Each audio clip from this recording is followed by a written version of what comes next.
सबसे पहले आपको दिखाते हैं राजस्थान के झुंझुनू से एक यूनिवर्सिटी से आया हुआ वीडियो जो इन दिनों खूब वायरल हो रहा है, जिसमें एक छात्र और उसके परिवार के साथ कुछ यूनिवर्सिटी के अधिकारी किस तरह से मारपीट कर रहे हैं। आप खुद देखिए और वजह जानिए।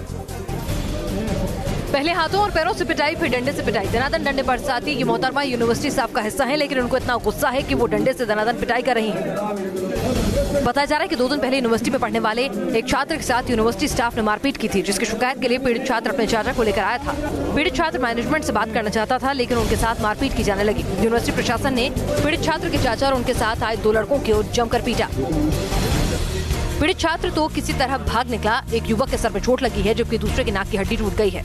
पुलिस मामले की जांच कर रही है। और कर्नाटक के धारवाड़ में एक निर्माणाधीन इमारत जो है भरभरा कर गिर गई। 40 लोग अभी भी फंसे हुए हैं, 6 लोग गंभीर रूप से घायल हुए हैं। एक शख्स की मौत हो गई है। राहत बचाव कार्य जारी है। यह है धारावाड़ की वो इमारत जो कुछ ही पलों में धराशायी हो गई और बिल्डिंग में मौजूद लोग मलबे में दब गए। हादसे में एक शख्स की मौत की खबर है, वहीं 6 लोग घायल बताए जा रहे हैं। इमारत के मलबे में 40 लोगों के दबे होने की आशंका जताई जा रही है। मौके की तस्वीरें बेहद भयावह है। देखिए मलबे में किस कदर कार दबी पड़ी है। बिल्डिंग के गिरने के बाद मौके पर अफरा तफरी मची है। स्थानीय लोग फिलहाल अंदर दबे लोगों को बाहर निकालने में जुटे हैं। धारावाड़ के कुमारेश्वर नगर में हादसा हुआ है। हादसे के बाद मुख्यमंत्री एच डी कुमारस्वामी ने चीफ सेक्रेटरी को राहत बचाव का काम जल्द से जल्द करवाने के निर्देश दिए हैं। साथ ही अतिरिक्त राहत बचाव टीम को विशेष विमान से फौरन रवाना कर दिया है। और पाकिस्तान अपनी नापाक हरकतों से बाज नहीं आ रहा। पिछले 36 घंटे में 3 बार पाकिस्तान ने सीजफायर का उल्लंघन किया है। दीवारों पर गोलियों के निशान, हाथ में मोटार, घरों पर भी दागे गए मोटार। पाकिस्तानी फौज किस कदर बौखला गई है, ये तस्वीरें उसका सबूत है। दरअसल युद्ध विराम उल्लंघन के जवाब में भारतीय फौज ने जो कार्रवाई की, उसमें पाकिस्तान फौज को काफी नुकसान हुआ। बताया जा रहा है कि पाकिस्तान की फौज की चौकियां इस गोलीबारी में तबाह हुई हैं। इसी वजह से पाकिस्तान ने रिहायशी इलाकों को टारगेट किया और इसकी जद में आया अखनूर का पालन। बॉर्डर के लोग हैं, हम डरते नहीं हैं। हमारे हिंदुस्तान के लोग मुंह तोड़ जवाब देंगे। भारत माता की जय, भारत माता की जय। पाकिस्तान की फायरिंग से लोगों के घरों को काफी नुकसान हुआ। घर के दरवाजे और खिड़कियों के शीशे टूट गए। गनीमत रही कि पाकिस्तान की इस नापाक फायरिंग में किसी भी नागरिक को कोई नुकसान नहीं हुआ। और आइए आपको दिखाते हैं किस तरह से पाकिस्तान लगातार सीजफायर का उल्लंघन कर रहा है, किन महत्वपूर्ण इलाकों को जो है टारगेट पर रखा है। मैप के जरिए आपको समझाने की कोशिश करते हैं कि किस तरह से जम्मू कश्मीर में कश्मीर घाटी में पुंछ, सुंदरबनी, मनकोटा, खरी कमरा, देवनगर, नौशेरा, अखनूर, कृष्णा घाटी, मेंढर, ये सेक्टर्स हैं जिनको पाकिस्तान ने खासतौर से टारगेट किया है। और यहाँ पर पाकिस्तान इस कदर बौखलाया हुआ है कि न सिर्फ युद्ध विराम का जो है उल्लंघन कर रहा है, बल्कि पाकिस्तान यहाँ पर जो सिविलियन बॉडीज हैं, यानी कि जो रिहायशी इलाके हैं, गाँव हैं, उनको भी टारगेट कर मोटार फायरिंग कर रहा है। आइए आपको बताते हैं वो कौन से इलाके हैं जहां पर सबसे ज्यादा हेवी शेलिंग हो रही है, यानी ज्यादा जो है पाकिस्तान शेलिंग कर रहा है। सुंदरबनी, कृष्णा घाटी, यहां पर बहुत हेवी शेलिंग हो रही है। उसके बाद आपको बता दें मनकोट, नौशेरा, अखनूर में भी हेवी फायरिंग की जो है खबरें आई हैं सीजफायर के उल्लंघन। सीआरपीएफ के स्थापना दिवस के मौके पर एनएसए अजीत डोभाल भी मौजूद रहे। पुलवामा शहीदों को एक बार फिर याद किया गया और साथ ही दुश्मन को एक चेता दिया गया कि अगर अपनी हरकत से बाज नहीं आओगे तो मुंह तोड़ जवाब मिलेगा। हमें क्या करना चाहिए, हमारा मार्ग क्या हो, हमारा ध्येय क्या हो, हमारी प्रक्रिया किस प्रकार की हो, उसका समय क्या हो, हमारा इसका निर्धारण इस देश के नेतृत्व इसका निर्धारण करने में वो सक्षम भी है और उसमें हौसला। अजीत डोभाल ने आतंक को पालने पोसने वाले पाकिस्तान को भी इशारों में समझा दिया कि भारत के खिलाफ साजिशें रचना उसे महंगा पड़ेगा। चाहे वो आतंकवादी हो, चाहे वो आतंकवादियों को सहायता करने वाले लोग, हम इसका मुकाबला करेंगे और हर मुसीबत का, हर चुनौती का, हर संकट का उस मुकाबला करने का हमें हौसला भी है और इरादा। पुलवामा हमले के बाद पहली बार अजीत डोभाल ने खुलकर इस मामले में कुछ बोला है। बता दें अजीत डोभाल ने पीओके में हुए सर्जिकल स्ट्राइक और अब बालाकोट में एयर स्ट्राइक को अंजाम तक पहुंचाने में अहम भूमिका निभाई थी। और कश्मीर में हिजबुल चीफ सईद सलाउद्दीन पर शिकंजा कसा गया। टेरर फंडिंग के तहत उसकी संपत्तियों को जब्त किया गया। टेरर फंडिंग मामले में हिजबुल चीफ सईद सलाउद्दीन पर ईडी ने बड़ी कार्रवाई की है। आतंक के खिलाफ बड़ा एक्शन हुआ है। पीएमएलए के तहत सलाउद्दीन की 1.22 करोड़ की संपत्ति सीज की गई। कुछ संपत्तियां मोहम्मद शफी शाह के नाम पर दर्ज हैं। टेरर फंडिंग के मामले में शाह पहले ही तिहाड़ जेल में बंद है। ये संपत्तियां 6 अलग अलग लोगों के नाम पर दर्ज थी। ईडी के मुताबिक टेरर फंड हवाला के जरिए घाटी में पहुंचते थे और जम्मू कश्मीर में इन्हीं पैसों का इस्तेमाल कर आतंकी वारदातों को अंजाम दिया जाता था। कभी कभी ड्यूटी पर अति उत्साह जो है भारी पड़ जाता है। कुछ ऐसा ही हुआ चंडीगढ़ के मेयर के साथ भी। रात में वो हालात कैसे हैं शहर के जानने के लिए पहुंचे थे, लेकिन फोटो छपवाने में हेलमेट लगाना भूल गए। नतीजा क्या हुआ देखिए। ये है चंडीगढ़ के मेयर राजेश काली। आधी रात को ये शहर की चौकीदारी करने निकले थे, यानी ये रात के वक्त शहर के हालात का जायजा लेने निकले थे। मेयर साहब स्कूटी से निकले, साथ में एक और स्कूटी पर शख्स बैठा इनसे सवाल पूछ रहा था। मेयर साहब को देखिए, इन्होंने हेलमेट तो लगा रखा है, लेकिन जवाब देते वक्त अपना चेहरा चमकाने के लिए उन्होंने हेलमेट को ऊपर कर लिया। बताया जा रहा है कि ट्रैफिक पुलिस इस मामले की जांच कर रही है, यानी मेयर साहब को ये चौकीदारी भारी पड़ सकती है। राहुल गांधी ने तंज कसा कि चौकीदार चोर है, तो बीजेपी ने उसको चाय वाला पीएम की तर्ज पर एक पूरा कैंपेन बना डाला और बीजेपी ने बाकायदा प्रेस कॉन्फ्रेंस कर आज बताया कि ये कैंपेन अब तक कितना सफल हुआ है और आगे की रणनीति क्या है।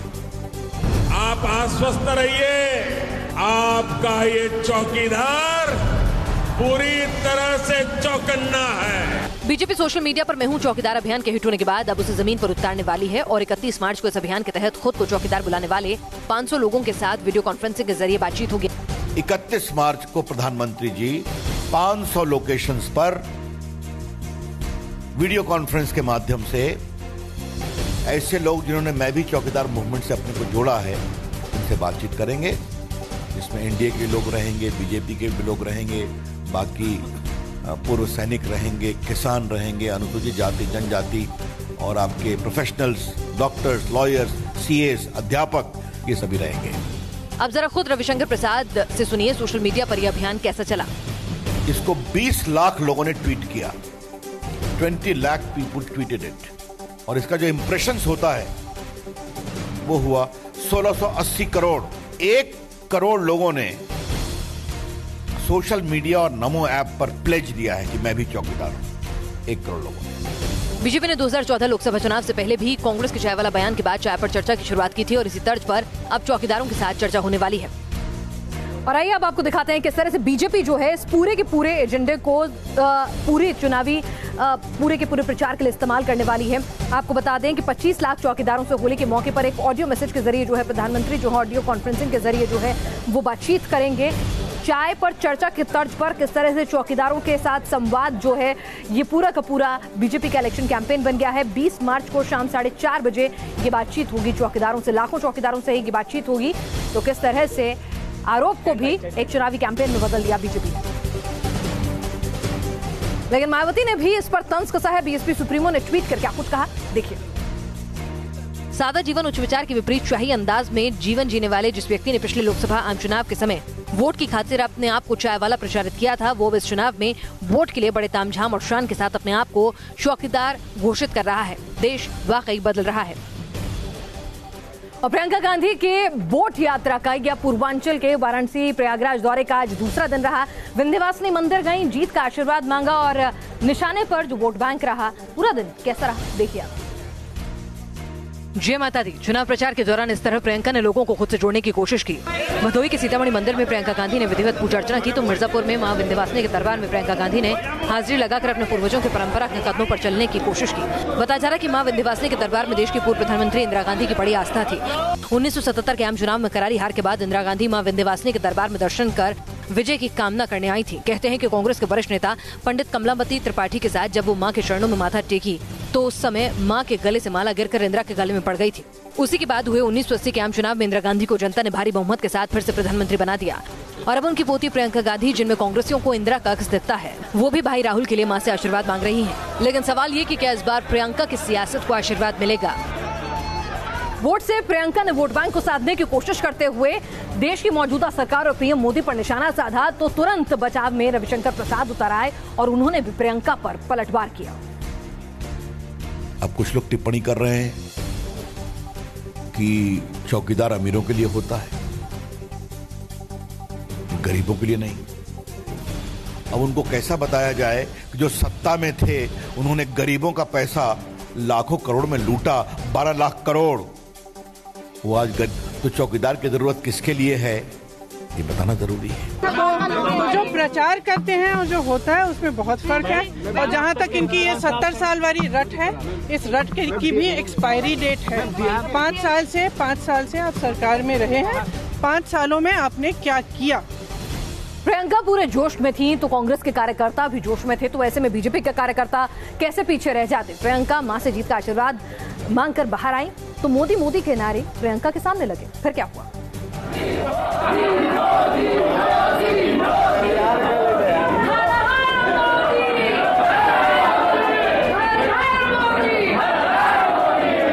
तस्वीरें और नारे बहुत कुछ कहते हैं। मिशन पूर्वांचल प्रियंका के लिए आसान नहीं रहने वाला है। प्रियंका गांधी मंदिर में पूजा कर रही थी तो विंध्याचल मंदिर में दर्शन करने आई श्रद्धालुओं की भीड़ मोदी मोदी के नारे लगाने लगी। नारे लगाने वालों में महिलाएं भी शामिल थी। नारेबाजी का जवाब नारेबाजी से दिया गया। इधर मोदी के जयकारे लगे तो उधर प्रियंका समर्थकों ने आवाज बुलंद की। प्रियंका गांधी को कांग्रेस इस चुनाव में तुरुप का इक्का बता रही है। प्रियंका गांधी के जरिए वो देश की आधी आबादी यानी महिलाओं की नब्ज टटोलने की कोशिश कर रही है। जिस मां के दरबार में प्रियंका जीत का आशीर्वाद मांगने आई है, वहीं मोदी मोदी के नारे लगने लगे तो सोचिए चुनौती कितनी बड़ी है। सोमवार को कर्नाटक की राजधानी बेंगलुरु में भी राहुल गांधी की एक सभा में मोदी मोदी के नारे लगने लगे। क्या उत्तर प्रदेश की सियासत में महागठबंधन लाने जा रहा है महापरिवर्तन? क्योंकि आज अखिलेश यादव और मायावती का जो ये पूरा गठबंधन हुआ है उसका नया लोगो भी जारी हो गया। साइकिल का सा हाथी का थी मिलकर बन गया साथी। यूपी में एसपी बीएसपी का ये नया लोगो है जिसको समाजवादी पार्टी के अध्यक्ष अखिलेश यादव ने ट्वीट किया है। अखिलेश ने जो लोगो ट्वीट किया उसमें एक लोगो है जिसको साइकिल के आधे पहिए और हाथी के सूंड को जोड़कर बनाया गया है। एसपी बीएसपी के नए लोगो में दोनों पार्टियों के चुनाव चिन्ह के साथ दोनों दलों के नेताओं की तस्वीर भी लगाई गई है। एक तरफ जहां एसपी की साइकिल के साथ अखिलेश, मुलायम और राम मनोहर लोहिया के फोटो लगे हैं तो वहीं दूसरी ओर बीएसपी का चुनाव चिन्ह हाथी के साथ मायावती, काशीराम और अम्बेडकर जी की तस्वीर लगाई गई है।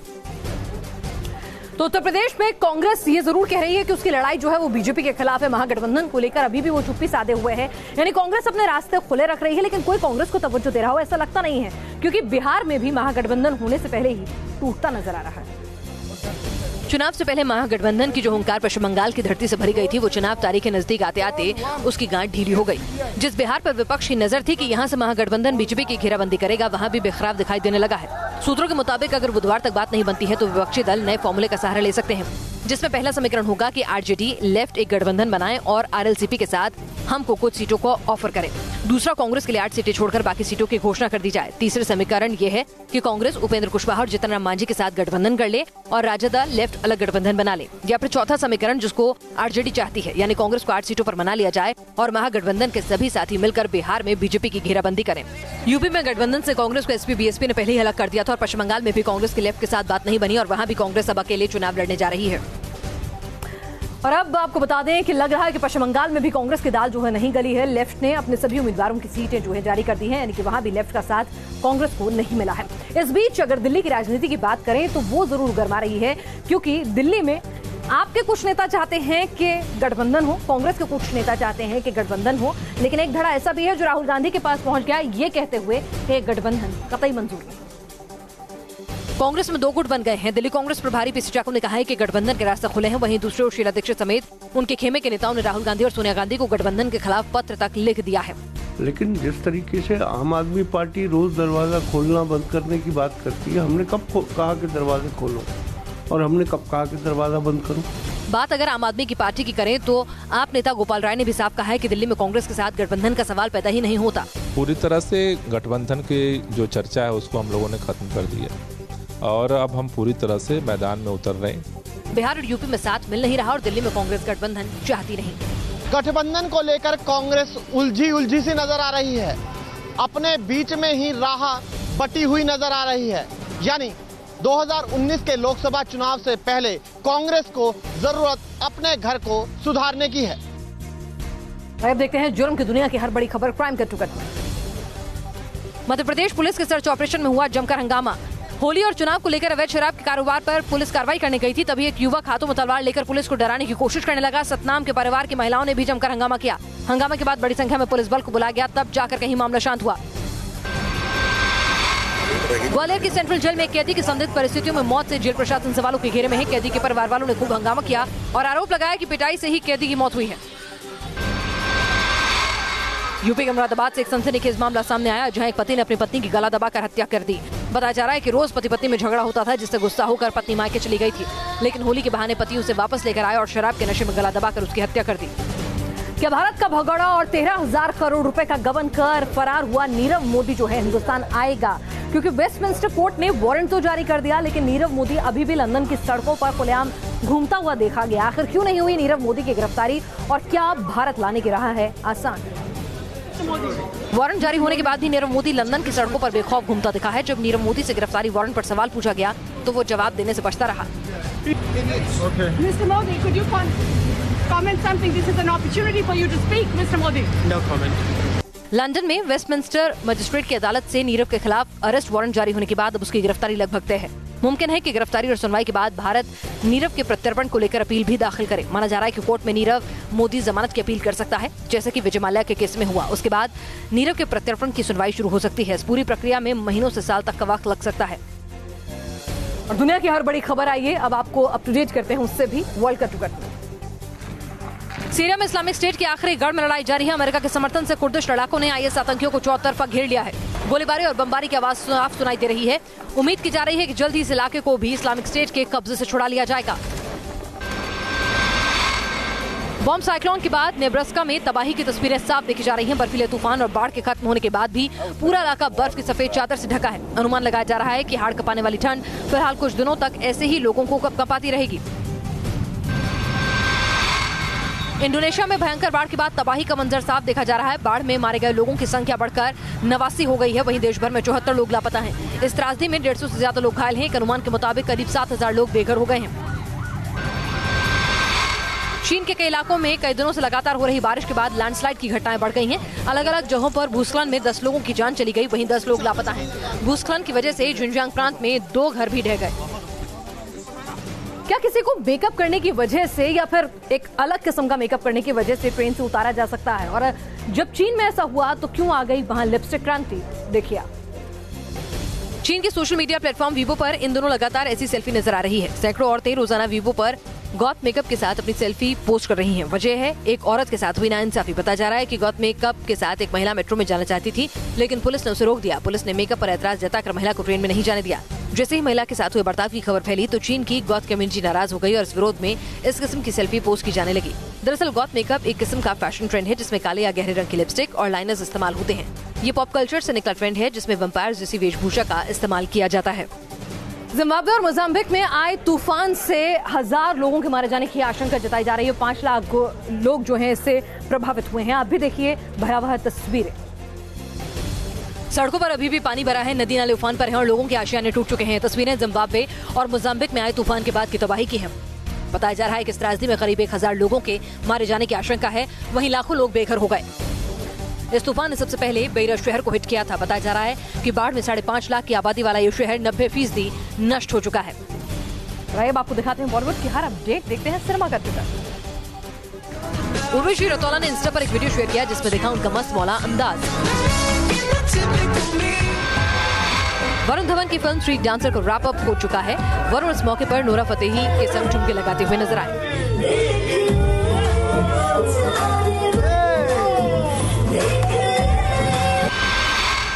फैन ने जैसे ही जया की फोन से फोटो खींचनी चाहिए, फैन पर भड़क गई जया। जया का पारा इस कदर चढ़ गया कि उन्होंने उस इंसान को वापस अपने पास बुलाया और जमकर झाड़ लगाई। इतना ही नहीं, जया ने उस इंसान को तमीज की क्लास दे डाली।